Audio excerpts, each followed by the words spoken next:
బాబాసాహెబ్ అంబేద్కర్ 135వ జయంతి వేడుకలు YSR Congress party incharge కరణం వెంకటేష్ బాబు, municipal మాజీ vice chairman బోనిగల Jason బాబు, యాతం మేరీబాబు ఘనంగా నిర్వహించారు.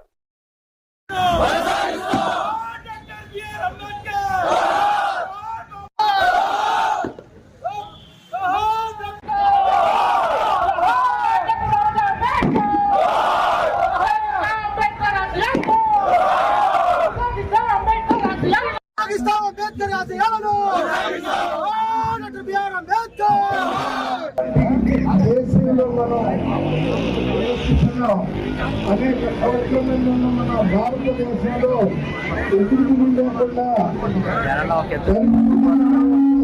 ఇది యొక్క మన అదృష్టము చల్లని గాలి నీరు ప్రదేశం గాలి నీరుకి ఏ కొరత లేదు.